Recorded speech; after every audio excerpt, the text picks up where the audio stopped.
अस्सलामुअलैकुम दोस्तों एक बहुत बड़ी खबर निकल करके आई है जिससे पूरे भारत के साथ साथ भारत की सुरक्षा एजेंसियां भी पूरी तरह हिल गई हैं, क्योंकि बक्सर का रहने वाला अमन तिवारी नाम का एक लड़का अपने दो साथियों के साथ अमेरिकी खुफिया एजेंसी CIA के साथ मिलकर पीएम मोदी को मारने का प्लान बना रहा था और इसके लिए उसे अमेरिकी खुफिया एजेंसी CIA से एक मोटी रकम मिलने वाली थी। ये हमला 22 दिनों के अंदर पूरा करने का टारगेट रखा गया था, क्योंकि बक्सर के रहने वाले अमन तिवारी ने अमेरिकी खुफिया एजेंसी CIA से पीएम मोदी को सिर्फ 22 दिनों के अंदर मारने का वादा किया था और इस साजिश में उसके दो साथी भी शामिल थे। पूरी खबर क्या है वो मैं आपको बता रहा हूँ। तो देखिए, बिहार के बक्सर जिला के सिमरी का रहने वाला अमन तिवारी अमेरिकी खुफिया एजेंसी CIA के संपर्क में था और CIA के साथ मिलकर पीएम मोदी को सिर्फ 22 दिनों के अंदर मारने का प्लान बना रहा था। खबरों के मुताबिक अमन तिवारी ने PMO की कुछ खुफिया जानकारी भी CIA को भेजी है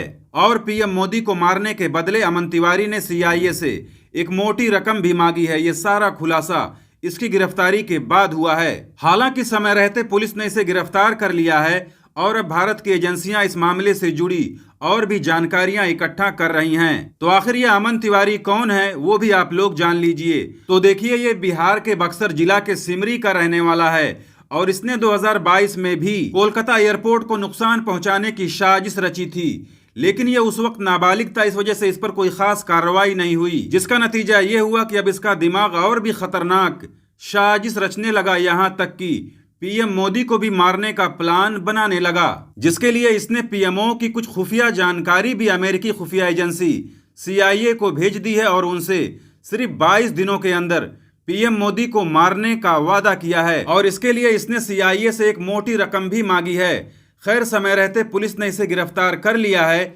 इससे पूछताछ जारी है और अब भारत की सुरक्षा एजेंसियां इस मामले से जुड़ी और भी जानकारियां इकट्ठा कर रही हैं। तो अब देखिए इस केस में और क्या क्या सच सामने निकल करके आता है। क्या इसने सिर्फ CIA से पीएम मोदी को मारने की ही डील की है या इसके अलावा इसने कुछ और खतरनाक साजिश रच रखी है, क्योंकि ये अमेरिकी खुफिया एजेंसी CIA के संपर्क में था। अब कब से था ये मालूम नहीं हुआ है, तो अब पता नहीं इसने भारत की कौन कौन सी खुफिया जानकारी CIA को मुहैया करा दी है, जो कि एक बहुत ही गंभीर और संवेदनशील मामला है, क्योंकि इसने अमेरिकी खुफिया एजेंसी को प्रस्ताव भेजकर उनसे पैसे लेकर पीएम मोदी को सिर्फ 22 दिनों के अंदर मारने की साजिश रची है और क्या पता इसने इसके अलावा भी कुछ और खतरनाक साजिश रच रखी हो।